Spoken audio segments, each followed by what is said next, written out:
Well, hi everybody, this is Steve, D9 Games. I wanted to do a video on how I prep for a session. So the first thing that's coming to my mind is we did a game last night in Tustin, and the best time to prepare for the next session is right away. So everything is fresh on my mind, all my notes are still wet from the ink on the paper, and that would be my opinion of the best time to prep. So the first thing that I have here is my battle pad. So here's the battle pad I used last night. It's actually a copy of the real one because the real one is all crumpled up and I threw it away before I realized I wanted to show this. So you can see, like I always do, the players' names around the table are left to right. Sitting to my left was Scouto. Then we have Kethri, Zachariah, Foliage, Iris, and Lucius was out. So I threw him at the end. He was carrying an artifact for the group, kind of tagging along. And I'm always a little bit flexible on how I run somebody who's not at the game. So some of the notes underneath each player character's name I'll explain later. But in a nutshell, that's the information that I gleaned from them at the end of the session. So the first thing is what popped up during gameplay is I wanted to define something that popped up during the game. We used, our players are using the Fey or Elven Way roads to travel around, and one of the missions that they took care of actually opened those roads up, but I wanted to define them so that it didn't give them like a teleport all over the place, and I wanted it to be a little more challenging for them. So my first note on defining the way roads is one way. So if they manage, and of course Scouto, our scout, is Elven blood, and he actually has a feature where he can go in and out of the Fey with ease.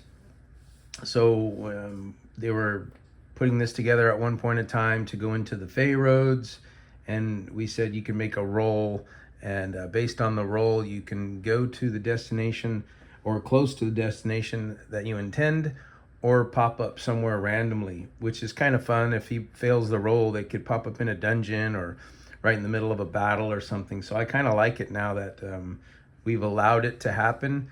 It's turning out to be a great feature.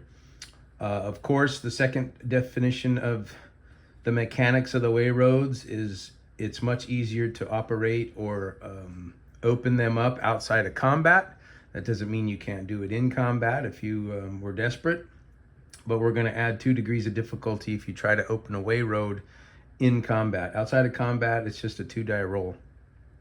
And that will be even more fun. If they get in hot water, they might end up who knows where. So prepping for the next session, I use my closing notes. And so that's the notes that I was showing you at the beginning, where at the end of the session, I went around the horn, and this makes my prep incredibly easy and adds player agency to the decisions. So I go around the table, as you can see here. I talked to Scouto a little bit, and I said, okay, what's on your mind? He wants to execute a message that he wants to send to his mother, Glorielle, who is in Erlen now, and of course our party is on the mainland in Great Britain. He also wants to deal with, in short order, the Romans and the vampire situation that's in the south part of Great Britain. They've overwhelmed the Londinium throughout the winter, and now that spring is hit, if they let spring get away from them, they will have moved even further north into Hoden Bay, which adds some flavor and material to my prepare. Kethri was concerned with getting the dragons on board somehow. His backstory links him to being either raised or he was helping a dragon, and so he wants to see if the dragons can join the cause, which will be absolutely fun. Our end game, I'm not sure how it's going to go down, but I'm targeting some kind of major battle between the Romans and vampires versus everybody and anybody else that's willing to pitch in, kind of like a Lord of the Rings final battle scene. The other thing Kethri wanted to do is rally the elves and the Corrigan, so I make those notes there.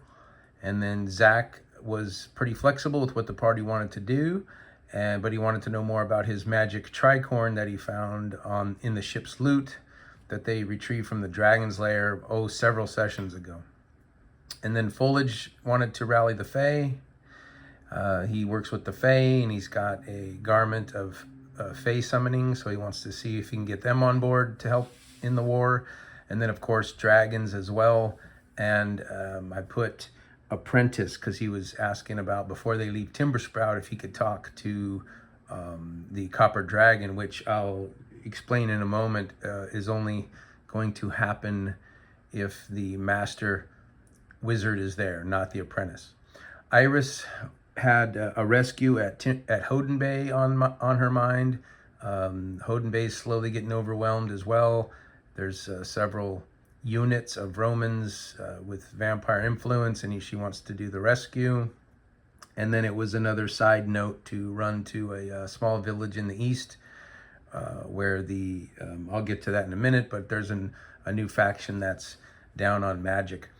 Lucius is in control of holding the artifact, the one that they missioned and retrieved from the portal on the Island of Dread. So, and then to my right, of course, I track Pop.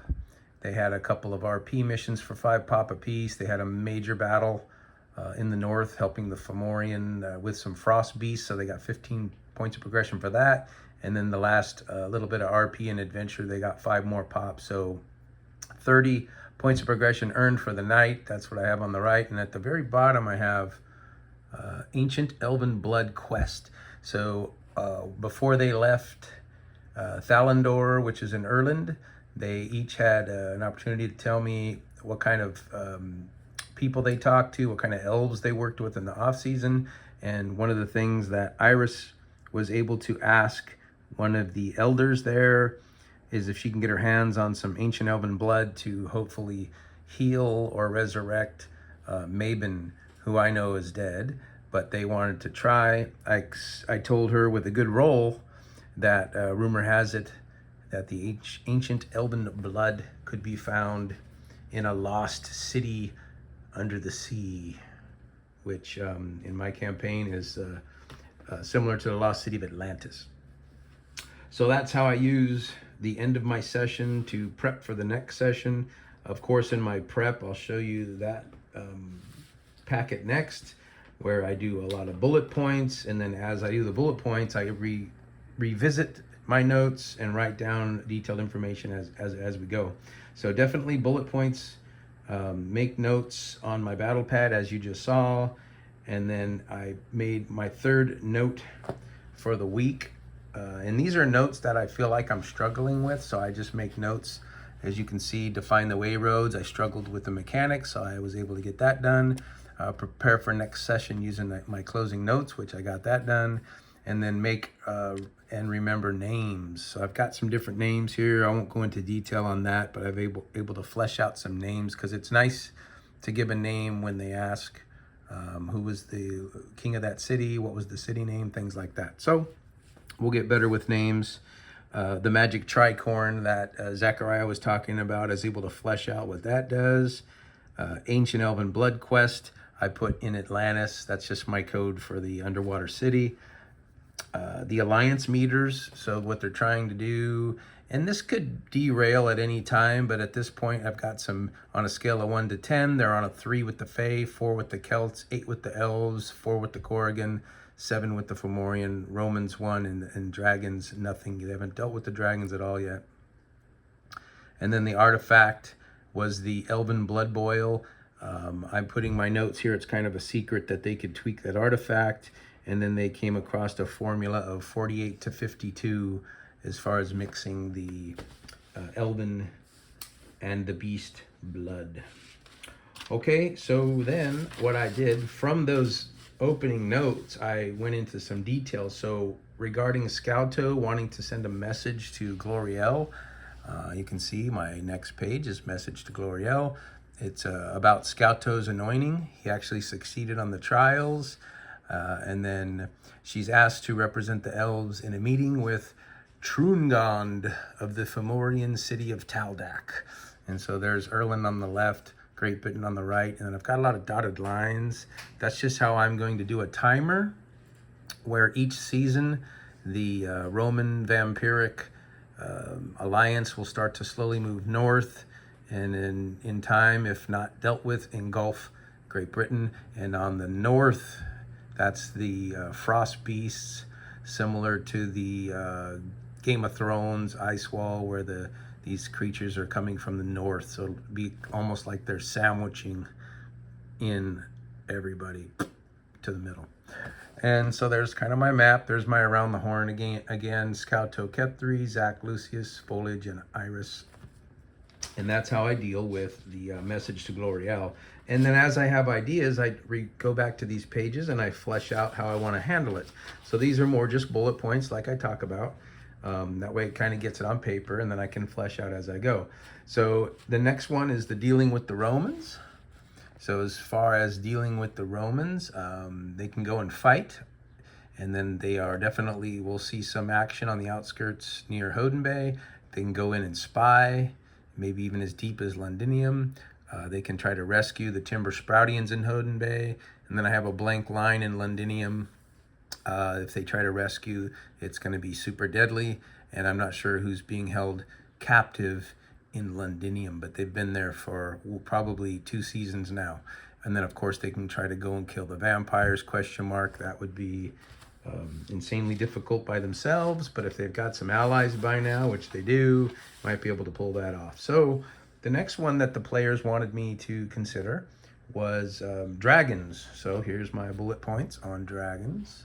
You can see I wrote dragons, and then I've got the good, the bad, and the dying. That's the theme for the dragons. I've got a copper dragon named Aldragorn, underground, and visits Freya, the mage in Timbersprout. And Freya is the main lead mage. She does not allow or promote her apprentice to do any dealings with the dragon.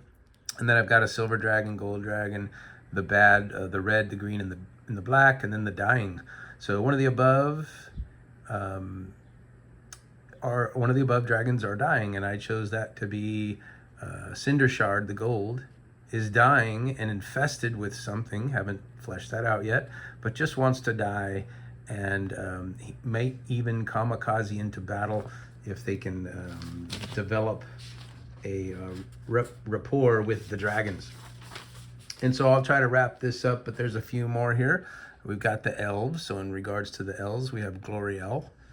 Gloriel is currently staying north of Thalandor in a quiet village for now. And then Renaldin, who they've dealt with quite a bit, that's Scouto's uncle in Thalandor. So I've kind of left that blank so I can flesh it out as I go. And this is just me dropping bullet points and being prepared based on what my players had to say at the end of the session. So this is just how I do it. And then, of course, Corrigan. So if they have any dealings with the Corrigan. In Coelen, they are overrun by vampires. So our players don't know that yet. They've gone underground toward the Black Sea. And then it's kind of like a Mines of Moria scene where they go in and everything is completely wiped out. And then the vampires, I'm going to have to figure out what type of minions that they run with, or maybe they've allowed goblins to overrun just like in the movie. So you got to have some tropes, right?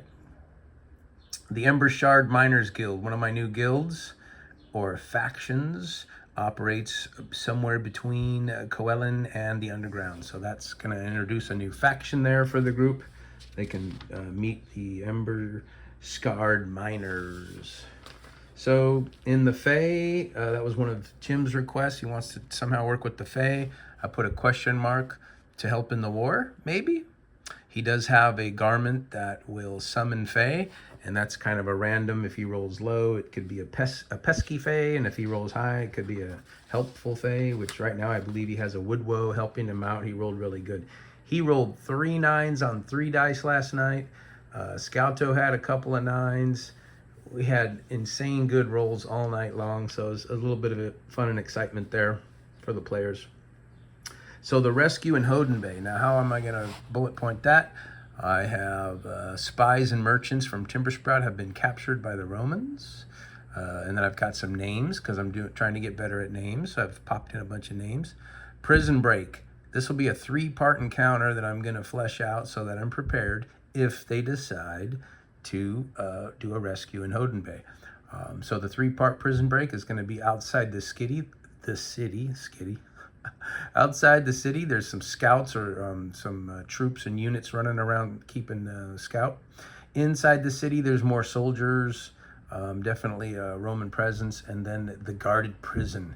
So I'm going to be working on that encounter mentally at first, and then I'll put some more bullet points and flesh it out even more. If they decide to run off into the east to the town of Blenton Court, that's the place where they know travelers are going from Blenton Court to Timber Sprout, because the damn Order of the Silver Dawn have gotten in there. They're ruling the village, and they are not just looking down on magic, but they've banished magic. And they're punishing those who practice magic there. My 3-part encounter is going to be kind of an RP adventure where they have scared citizens that they run into in the village. They're definitely going to have to hide their mages unless they want immediate repercussions. There's going to be a public burning.